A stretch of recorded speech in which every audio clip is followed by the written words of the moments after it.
toi whaatalofa ma, toi olofa lo whaatu nei foi so ongo tātou Pulkalame. Le Pulkalame piona masa ni ai vai asta itasi, o whai ngoi no le leso no le wha moi moi. I lunga o le ala atane nei o le wha moi moi, po le Hope Channel American Samoa, ia. O whea lavolo e maua mai tātou whaasa launga nei po nei Pulkalama. O te whaatalofa atu ia te oile wo, i swafa manu malo Yesu Keriso. Ia ona ua uria mai fo nei teimi tātou te whtapa i lunga nei Pulkalama. Ia wha moe moe la vea fo is wha manianga le nei vai aso. Ia ele tātou sawa linga wha nea nganga. Wha whira et fo i le sunga ia Chris, na una le tua tātou whee loai. Ia, malo Chris, wha tai lava i lo wha wano ino le teimi mo tātou wha soa. Ia wha mania mai le tua tātou wha soa i le ngata ia i ma ua nei. Ai wha pe fo i, ia i lau wha fonga mai mo. Mai o lau wha tātou talo. O mātou to mai le langi, mātou te whaafitai i avanoa, mātou te whaalongongo i pēle i e lau fionga, a mātou whtapa i ma whainga tā ma whi tāo leo langa o lo ofsoa ina i pēle o mātou wola i nea aso ma nea aso. Mātou te whaafitai lea tua lo i lau fionga e ola pēa, o lo a vea lea tua ma puna vai ola, e me mātou e le ngātou le whaamoe moe, ai whapea fo in whaalo tele i mātou i mea umalawa. O mātou whtaia i mwhainga tālo langa le nei, mātou ai atua i atua Yesu, ia o le amtanga ma le atuanga o le mātou whaatua tua. Iei ua le nei aftanga ma le mātou whaasoa. I lo lava vi inga ono lo suafa Yesu. Amen. Amen. Ia, o tātou le sona le ua tātou tini taunu o mai neo le sona lo naiva. I lalo o le whaamalo o le tusio e Peru, ia po o pumoni i aso o le unga i tātou te mōma le tuso e Peru. Le la si o tātou wawa ai i le whaatatanoanga o le sona luna iwa le nei. Wai pe i tele na tātou tala noa i le ngata i le o si taulanga sili. Po i e su le o si taulanga sili. Wa whai si tele tātou le sona i wa umatu. Wa taunam toa manino mamna malana. Le lau tātou o mai nei. I le veo Yesu o le taulanga. Ia le lai whaautu o tātou le autu o le vai aso le nei, po le sono lona iwa le nei, o Yesu, ia o le taulanga e ato toa. Ia, e whaiwhau nei whapei fo o le taulanga e sili, ma ato toa. Ia tātou mau autura, natu so e perun pa whai upo sumali wha. Ta whai tau elo sunga Chris, o na watu leo le wanoa e te saunoa mai i vaenga to mua ta le sona.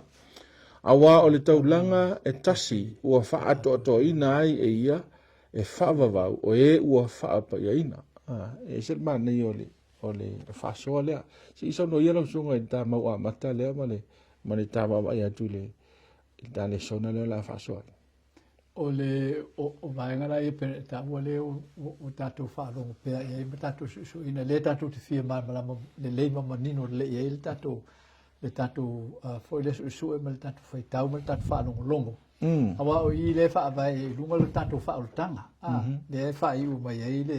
i le tā maule e wha mai e tasi al taulanga. E ato toa na whai e Yesu Keriso. Ai e wha apa i e nai e wha mawau i la tō o wha apa i ina. So le aunga o le fuafuanga le tua mo le whaolotanga e uma e ai wha singoa i lona whingalo mai le amatanga ina ia. Awani i eise o tātou e afo i le tū mau le mea na ia whini ngalo mai la matanga peo ni ia whetalai. Ia tātou whaia tātou whaia le tangata i lo tātou whatusa. So me i o le tāua ona o vaenga i o le whengenga osi a le atua. Awa o vaenga i e mwhaina manino la atili le tātou tanga i le sona. Peo na tāua o whai taulang siri. Ia o taulanga mea alofa peo na tāua i. Ia ato ai ma le whengenga osi a le tua wa o le whaamalu wa ola e ala utele la e o le tatu suenga o le whengenga osi a le tua. O tonu la o le whengenga osi la le tua. O taulanga i e o whaonga ina le tua e a wao me e a tātou le a wala o le whaoltanga. Le ala e le inta ua tele le tatu mamlamu. Tau mwhaifo le tatu le sona i le sona umwhai atu. E tau o mai whatustu sanga nga mo tātou. Le la uman tātou lo le whatustu sanga. O le whatustu sanga o tātou nei le ai ngā tangata o pa u le angasala. Ia o le osi tau langa na e a fo e winga tutusa ma arona. E le ato toa. O nei tātou te whioti. so e tu sape faitaulanga tatou o tatou tu mau ai lalo le whaasalanga o le oti. Ono o le angsala. So ina le e pai mai e le tua mo tatou. Ina ia tatou manino le lei. Ele awala e alai ona ia wa mai ma fai lo mai a tatou. Lona fina ngalo le fuafuanga o le wha o le ino i tatou. E ala lei awala nei. So o taulanga la ia o tatou taunu mai nei. Le hawa lau tatou i loa. E le tutusa le fai taulanga sili le winga whaatasi marona. Mai fai taulanga sili e winga whaatasi meksa teko. O le senga e oti leisi. O leisi e ola e whaama. So le lau tatou i lo i o i nālen tau whai le apostolo hoi le e whai loa mai e a tatou. Le suinga le o sui ei nei le tūla fongo whaosi taulanga. Wa ese mai le afo le vasenga o arona a le o se le vasenga o meksa teko ona o le o liutin tangata le atua so ta toula ia sa i luma atu o le sa tolo sa tatou i lalo le tula fono le fa faitaulang sili fa arona le e fai le toto o manu sui ia tatou e fai ma sui o tatou angsana. Ine me fai ona sila mai le tō o langa taula le tatou i taulanga. O mea ia o le na saunia le tua mo tatou. Ine me fai tu mau le whengi ngosi le tua au noma le wha umatia ino tatou to sau le tua. So le lai le na i taulanga ia e a fwoi tatou e pewhalana e tatou vai le temin pa ua il tangata. Na pa ua lol tangata. Ele i fae le tua le sala o langa sala ia. A fa mai le tua ona wa fa longo le leo po le upo la wa o leo ma le ele ona oi. So le fati ti ele lungo o le ele. A le fati ti ele lungo tangata. O me ia le wa mai le tua ya tato o ana fofoanga umala. O taulanga uma ia le tua. Ina ia wha sao ina ilang whenginga o si mal tangata. Ina ia wha iloa mai il tangata le afo i le taulanga sili la le bulmul mai. Le la na le ino fita lai le tua i le afo i le temin pa o il tangata. I le whawhine. E te whanau tam maltinga ai tautala i le ngata. Tupul whitanga i le waha oe mal whine o lana whanau, malau whanau. E tu momo le whanau, le whine lo hulu, e tu momo ero na muri vai. So, o vaenga umalai o le osi ngā whenga le tua mai lava le amatanga. Le e whaatatia le tua i tutono le. O le fuafuanga le whaatanga ina ia i umai lava tatu taunu umai i. Me leu tatu e le so. O le whaitau o le taulanga e tasi wasaunia Yesu. E ato toa e le iso na pona. So e ato toa la taulanga le. Ale la tati tiro le ia i le. Il te au ne. Pefa pefena. Na fo ina na ato toa le taulanga le. E fa tauanga ia Yesu e fa tauanga ia tatou ne o le fa mo mo o tatou ne o le fa tau ia nei mea ele o fa tau me nei mo le tua wai le na mia le tua se taulanga mo lona soifua lona soifua e fa va wa le tua ia e tu ma e fa va o tatou le o le so tatou fa mo mo le na ia fufuanga ia le tua matam fai le fo ia le tua ma o manuia fo ile le tam fai nga le tua fa ali mai tatou e ala la le Yesu Keriso le awalo fa tanga so le mena le tu le tatou le sonne mo tatou kwata nei na o tele tatou yo tatou ma malama nei e ola le fa tua e ola le tangata mi tonu le fa tua amen o le tatou ma malama fo na le wo ye wo fa nga el ti apolo e ese mai tatou mai tatou fa tonu winga o le fa tua ia Yesu Keriso ina ia tatou iloa ele isuia tu la fon ale tua o mafuanga le o maliu Yesu o mafuanga ho le o fa atoto ino itato in fai un to fa atoto ina tu la fon ale tua ya itato e ale Yesu Kristo amen after you go pai no mai va ngai wa le so na mai le temio le o fo fuanga ma temio pa o tangata ma le nga le tua tau fai e a fuafua i el melo taulanga wal sili la le tu lai mai te misalo si ta ua le tai e toita ua le si vai ngol ta le sona ai sa le me le ona mana mia le me taulanga ai sa me le ona ta ua mana mia ia le fai o taulanga ia temna to le wa ma fata le sona ia fa tala ino le vaenga le mai al te mio o ai fo nei opera ina o sia le tua le fenga ma opera na tatou wa ai tu sina o ke nesa mta pa suma lima te ro tu si na wilo na ile singa fenga nga le tua ma per amo ile tamo faile ina ia faise se me foile e lo ai seriously foile mta tia mai le wa e ufale atu nei i se maftanga e yeini ona ia inga manionga mo na fianga pe ele tau sia le feringa so le ra tau te vai le ata na o sa tam tau tia tele ia le mon me le se tu lo o le vai lua o le man e vai lua le man ia ona savali ele tonu foi le e lo ai you know ele o se feringa foi le a me tu fa wa ile tu pa le tau sia le feringa ole sa vali tonu o me ole se tu lo o le o mate mape se tu lo e ta o tu ai ole unga o le fenga le a ele tau sis ole oti it's death so ta tu te va ai la it's a serious business awa e pe ona ta o le mtanga ile te min na batu ele uai polo inga le tu ole te me te lua ai te me ta te leo te mita tu mafo fo polo inga ave tu la fo no sfulu but ole polo inga mua le atua ole polo inga i conditions a ele sta e te oti a polo inga sfulu ele o ingi consequences ele ni ya ungo ta mai ai ala ta mai le tu me fai a o tato lo ala mai i mele ile o singa fe nga le a ele fai la tu nga lo le atua o lo ungo fo na le o le oti so o le singa la le fenga e ye la taulanga o le taulanga la le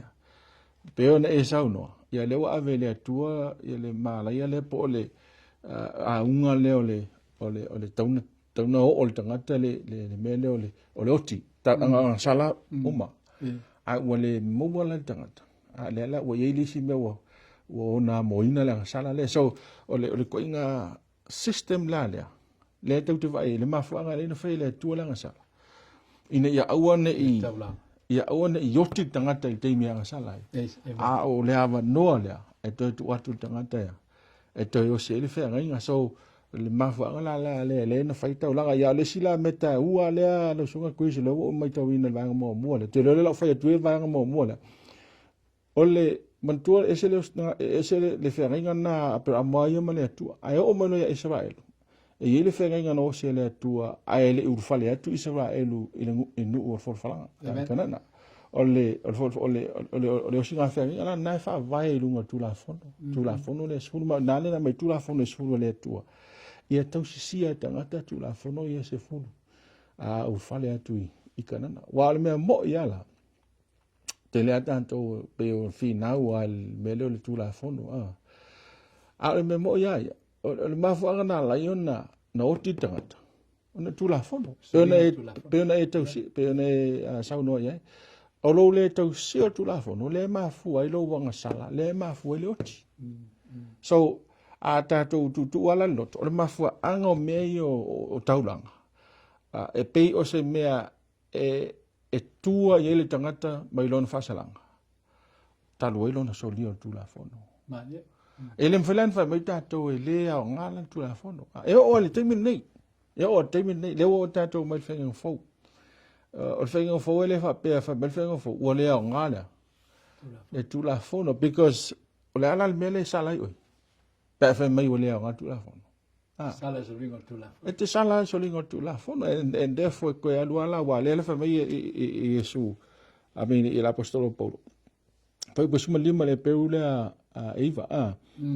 le mea fo i lea o lo o fai ai o ia ma polo vanga o le whenga fo ona o lona mali fo i e tongi o la i ang sala na whaia a o i le ma i whenga inga ia mau ai e i lato wa vala au ina o le tofi e whaava vau na fola ina whavelele fo i pa lusi malua na toi ina uma fo yo mea uma ona whaama maina le toto e tusa ma le tula fono. A le o iai foi se whaama ni ngino le toto, ua le iai foi se whaama ngaroina. So, le se tau pai mai pea, au ai le yo o ta ua i taulanga Yesu Keriso. Ai o le mele tau na manino mamlam tatou. Ai le yo o mai a Yesu, wa mana mai le tua le tau wha ta ina o le ngaluenga ta ua le Yesu. O le veo ia ma taulanga. E ala i taulanga o le whenga tuai. Ma le mele le. The only na le pau ale me whaunta lia i le tua le tangata angasala. O le taulanga. Ale. Le taulanga. Ai la te whelo whata i senga te la tue te rea ratu na lo to tudi. E le ai e mai lau taulanga. Le anga o le mena. Le o le mena le ua whainei. Ia masui o oe. E te tauana ea. Tauana e oti o le ta ua le o le taulanga na leina whai taulanga. Ia. Ina ia tu mama fai masui ma oi mo oi la tangata le o le wa sala po o so lia tu la fono por fe ninga mane tua ia un tao me lo le vanga no so mai o ala ia taulanga ss ia la tua ava no sa no mai i taulanga ss ia wa ss uma fo ia taulanga ma la to fo i functions por fa tonga i te mo fe tuai ia si so no ia le vanga tau ta so ta wo io va nga io taulanga wa taulanga pe o le tala e fo i fa manatu ve ata to ia le tau te lo me o taulanga o tala le to fo io ia ko po i le no o lon tama fo le a la fa tali mai e sal ona fai le ia ko po le fata tianga na fa solo tuaia ia me alofa mataulanga e ala i ana meola i ana manu e ala i ana whanau e ala i ana va ai mulmuli me ai e tua so o le hata le na o le alofa tu no le tua il tangata e le i na whamai ale tua le aso e tioti ai na ele fa punga sa o le tonu e tele tatu si ia e tu e sel upu ta wona ye e te oti ai lava ele fa mai su ele fa mai le tu e te oti ai loa ai fa mai e te oti ai lava longo winga o la e fa e le tu e tonu na ele vai nga te ele vai nga te so te lo te mita te mana o fa na tinati le fa o tang ya ela foi tanto na fa tinati volta o tanto para fa pito o te fialo ana te ite ele lang ya e tu e per la gale a o la ai fa pena ya ai o pole fu ya o fu vanga le tu la manino ne ale le fo le ta tele le maule ta tele lo lang yo ne tol fu malon wa fa pelava na mai le tu ile la lang o le langila e ma fa tasi tatou ni le e fa vasenga e tatou i vaenga e lua o e amio le ma e amio langa ai tu fa tasi tatou e o tatou amio le ma amio langa ele tu i lalo fa malu tasi mai le tu tanga sala ma la to so po kaino po a peru e tu sai lu mo le tu o tangata wang sang ai o mai lo ya tatou ia matalon fa vasenga tatou pesi e na tatou e fa tino o tangata sala o tangata le ya ono lo tatou mana fa pito ma fu anga vo le na le o fa fu lo le tu fa le tu ma tu pau le tu le temi e fitou le le e fai ya i le fu fanga o fa o tanga e ala na le taulanga taulanga le na mai e fo il taulanga bu le e tal no i na mai le fo ile taulanga mu il taulanga nga o taulanga bu a taulanga bu na le fa mai ia paulo ia tatou le il Filippi le ta upo lua lo na foi upo e fitu malva lima va solo mai la na fa mai e paulo ia te to fo ile nei na tu sa ia ke riso Yesu e uia na tu sa o ia male tua ai le faita wina ia na me pese ia ta ua a o fa mau la loina e ia o ia fa mai lo fa uple a o fa mau la lo e ia te ia o winga o ia fa tasi mal polonga ina o faia o ia fa pe setangata nei lo foi o ia o tino mai ile tangata o fa mau la lo e ia te ia wana ana wo o ile maliu le o le sa taulo le la mai o fa te tinga la le mai so ata tilo la le taulanga len saudi Yesu ele va pefto a mata i sa taulo o il sa taron ato toai ona ona fa ona fa ato toai nai le fa te taunga o le taulanga lea a oi ia atamu na mata mai ona fa ato toai na mo tato e hala ile fa tu so sa fa tu atamu ile folfolanga le tua no fetalai le tua ile aso na sala atamu e a foi fa tupu feitanga ile va o ti apolo mal tangata e fa umatia fo il tangata lu o ti apolo ia ai fa umatia il ti apolo le muli vai o tangata so il tangata la le fa sino e upuia le alo le tu Yesu Kristo ai ala mai la le ile lenga o le ai nga tangata e fa nau mai so ina la le na ele fa tu sa fa tu ala pelamo I mean ya tam o fa tu le na le ala na fa tu ono o taulanga na folfolina ya Yesu Kristo le na lai fo in fa mangaluina lang sala tamo wa ana le fa mangaluina lang sala tamo e fa no atamu o ile i rua i teimina na pa ua i tangata e peita i ele i whanu ono taulanga ia taulanga la ia lea na wha solo mai ia lea tua lea awa onga mo tātou le tau te taulanga la leo taulanga bū o taulanga lea e whaali me a tātou le whina ngalo lea tua e le i titi fo lava le taulanga e taulia lea tua nai lo le tangata a toa leo o pa ua le angsana so lea la e whawhelan a toa ia Yesu le taulanga la ia a le whai mai il tatou su enga le Peru le Peru la le valu na fe mai a tatou pa fe tauli ile foi upuna e foi tolu wa o to fia fe taulang sili uma ia fe taulanga I me alofa ma taulanga o le mele e awai ina ia ia fo ile nei fe taulang sili o se me fe taulanga ai so Yesu la le sila la le mele na ia Yesu no fe taulanga ai Yesu en fa mai le o le Peru na le e foi e fo e iva lona o il fai per sfrufa mai o il fina ngalo le na fa pa e nai tato il taulanga ile tino Yesu Kristo na ia fai fa tas so le tino la Yesu Kristo le o mai fai il taulanga le o le tino na le fa mai le tua e tu sa mal tino le ya tato fa mai le tua o le tino fo na ia o le o te na oi ai le mafai ona fa pa ina pe a fai te le fa tu tino le o maliwa e su so o a foi o taulanga na o taulanga bu as o male sa mai taulanga na e te vai o taulanga o me ai ele ngate taulanga o me ai o taulanga fa tai o taulanga mo ang sala e ma taulanga mo se so a wala uma ye le fa ali me tu ata o me ai tatu lola ia e o ai me na fai le tu ai el temata na fai fa taulanga ele tua mela ia ene ia fa ali me ya tatou le lo fatu no le tua wan to sale tua ya tatou e o mai le so o tatou fano o mai fia ai mai fia ai sila le lo ya fiu le lo la fiu ti a por to fa o tia fo anga le tua na tele fai ai sia langa fa ma oni me alo fa le tua na mai osi e langa taulanga malai nga tangata e loa e tangata e fa ma oni ya le fo langa le tua fa ola ya te oi ele tua la ele tua tatou e te fili sau noa ele ti apolo manu fa o matia ti apolo pe ona po le tatou e nu o matua le ai ani me ai te pu e mai ata o te meti puta manava ma mai vi ho le ono le tele o le hongi fatama ia me taua ma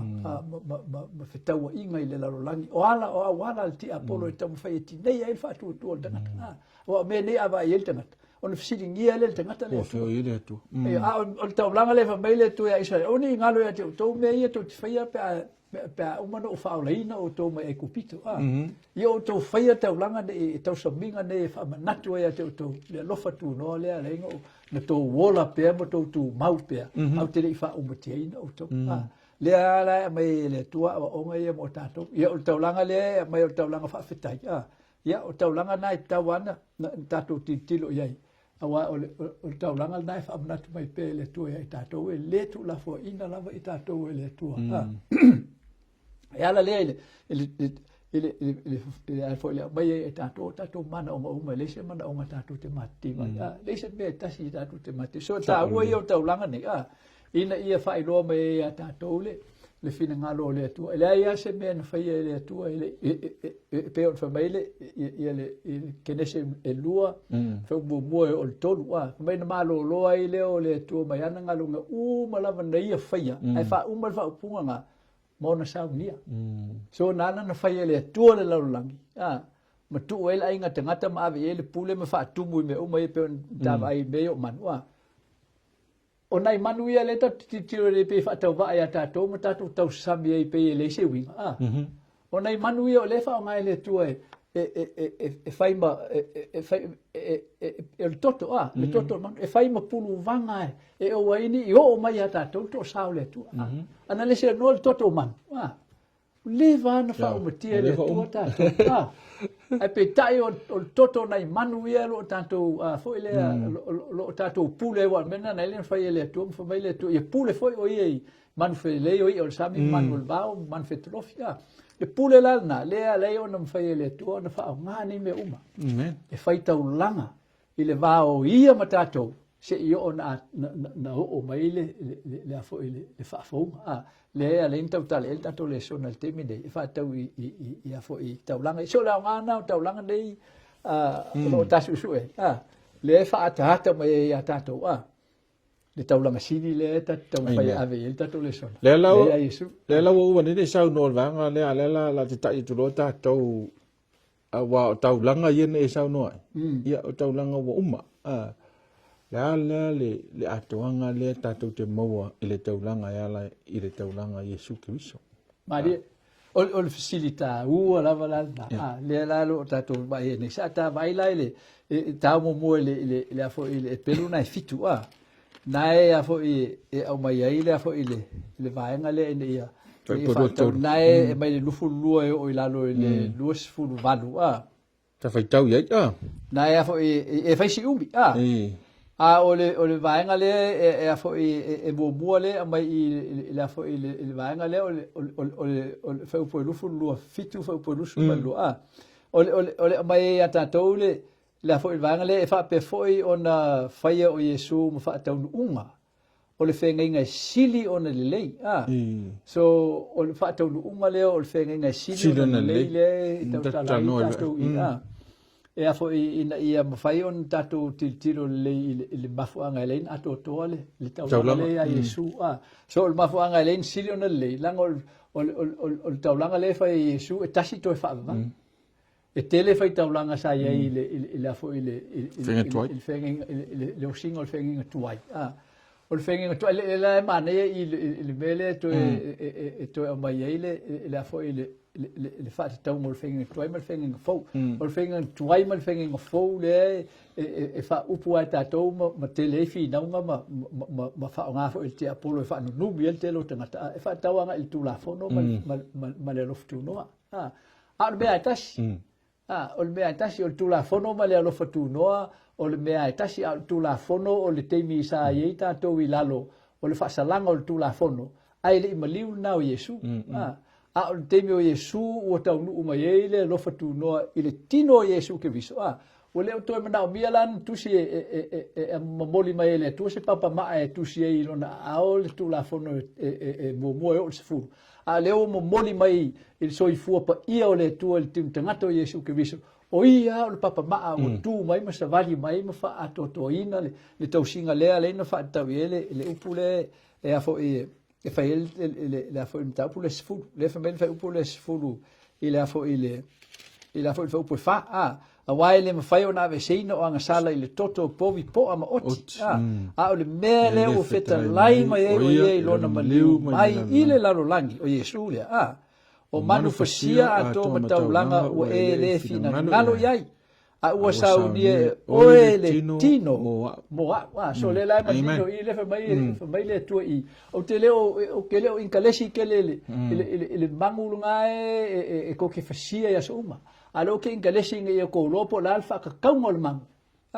o le fa ka kaunga le mangu nga e fa ka kau ia ke au le la o waku fa mai lo le o le tu le la o waku o ke le o ko e waku i se kingo se povi po se kingo se oki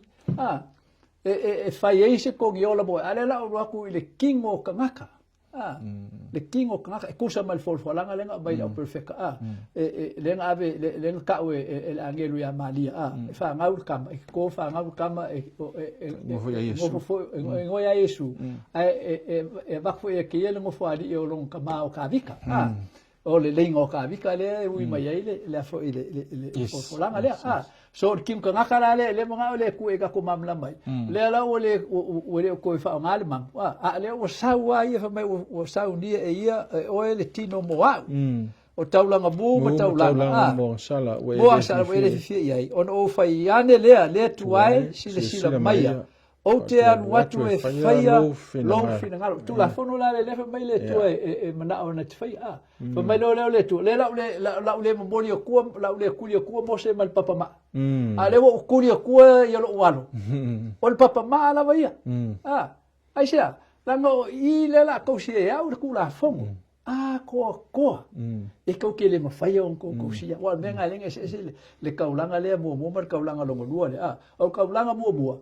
fiu ka ko fai ai fa mai le fa upunga o la fa o kaulanga la e le mafai on mai la sala ile loko fu ke i fo longo winga ele mafai on mai le mafa ufau ele mafai on ko usau ngo ai le mafa ufau mai le loka po le fili o le kuinga ngau o le kingo le ka ko ke ola e anga sala ai ma fai e maliu Yesu ke biso o mo sau e fa ali mai le kaulanga le wo ia kausia le kula fongo e ngo ma se solingo se kula fongo e kasia so aka ko kaula e nganga ma ngere e ko fa manga ko kausia Yesu sa pa me in fact o le sile me sa kele ku Yesu ka mo lo so sa pa ai ngo kausia Yesu sa pa ai sia wa ngale kausia Yesu kula fongo le tu ele mo fai o sao lo ngola amen il ko sao le ku fa vela ka ko lo nga sao lo Yesu ko sao le ku la nga maliu ai ko ku mai ku mbau ile mo fai ele nga sala o ka ofi le kingo Yesu pala le ku mbau ai sia la nga ko ka la nga fai Yesu amen so el kaunga el kaulanga le ko el kaulanga le fai Yesu e ma ile ma fau e ma e se ile ma fau mai le nga sala e nga yo ko fe ka ko upule fe so ka ko nga ka nga sala le ai o ka ko o nga ka sala o ko ngi ola le ko Yesu o ka kaunga le ko e faia ka ko le nga sala ai a makang fa masangi ka ko e faila mi ko lang a fa masangi runga lupo ale ko le ai fa masangi e faila mi ko e ke a mi ko mo ai fa masangi ke le faia la mi ko e ke a mi le ko mo e la so o le mera le wengi ai fa masangi e faila mi ko o mo faia le ko mo fa mama fa ia lo ma fa inga ia fai pe e fa masangi fo e fai la mi le ko ia ele mo fai an ka fi si lo finga e ke fai la ngo sa ko nga o man ka ko le ku ma ke le ave se me ka amen te lo o mo tale sono non fai uma va ga ta ua le yo ye ta fa so le nga la le Yesu le fai le langi mar so te inga ma tau langa si ya ono fa ataino le taulanga i te mi o fenga tuai ele ngata susunu ai avele toto e sau o ile le mele ile e avele toto ile e fare le malu ya o le so ta inga la le wa e pe o le tato mai tawina ma ai fo ile sono mo mai o le ata le o le malu le langi ile o se me fo le na faile tu ya mo se fai ono se me o le fa to a fai le ai o le me fa ata ile nga wenga o fa tanga ona e ilum so ta inga malu le langi so le la tu tu va ai ile nga wenga fa austalanga itu tono me pa ia mal me sisilo no pa ia male se nga vai nga te na fai nga wenga le Yesu so le te milani nei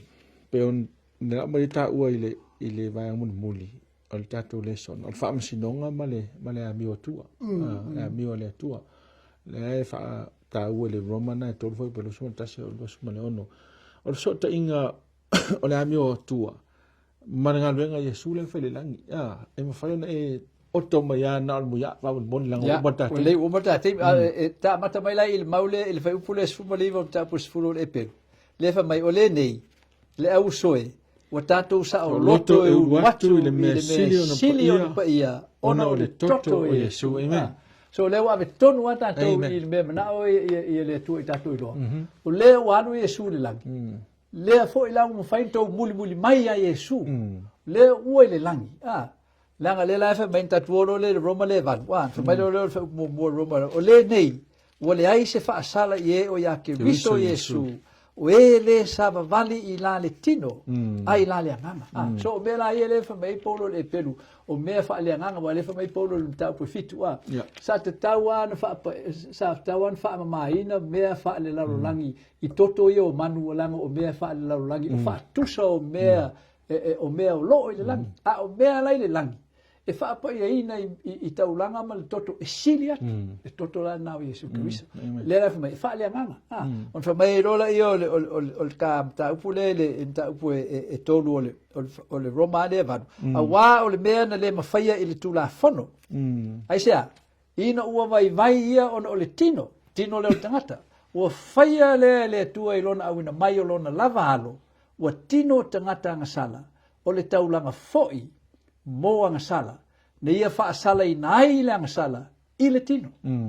le ala o mana o le tu tatu mo tino o matua fano ala anga sala le tino le de ta ave ina pea ona o Iesu le o ne fa o mutina o tu sa le tino le na sa o Iesu ma le tino ta o le o fai tau langa le Iesu i le tua langa o le tau langa na le na fa mai le tua no o fai e noa le tau langa no uma le lolo taulanga nao le ata o manongi o taulanga e Iesu Kristo. Le fa mai polo i tau pule van. We la tino, e oti la taulanga le sa mari fa tino.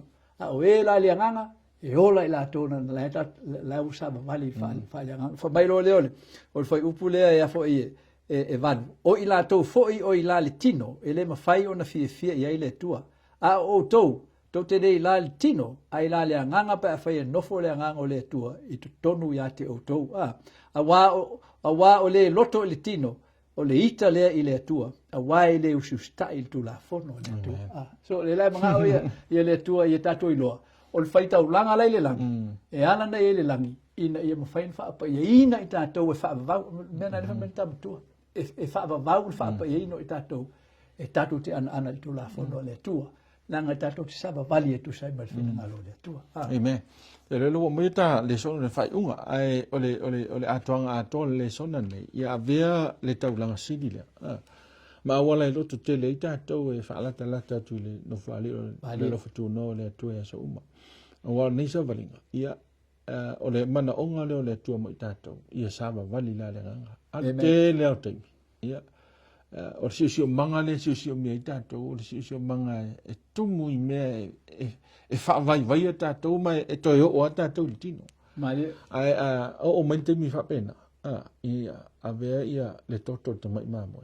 o le taulanga na e taula ia lo to fo i le tua o se sia ina e tanga to ma o ma le tua mana tu le ai se fa mo lo no langa ai le ta o le sona nei to te ta ia ta to ta o taulanga le fai Yesu e le sia nga sala le fai taulanga nana na fa manga loina ta to vai e lima to nga taulanga ia e se foi si taulanga le yo o ta to so ai taulanga le Yesu ele nga te tasi ai afe i le taulanga e le mna o mia ta to ni si ma mo ai tasi ai afe i le fa va lo na nga mo lon ta ua so whatever happens to us la le me tu pu ya ta to ia mauti no le o le taulanga le Yesu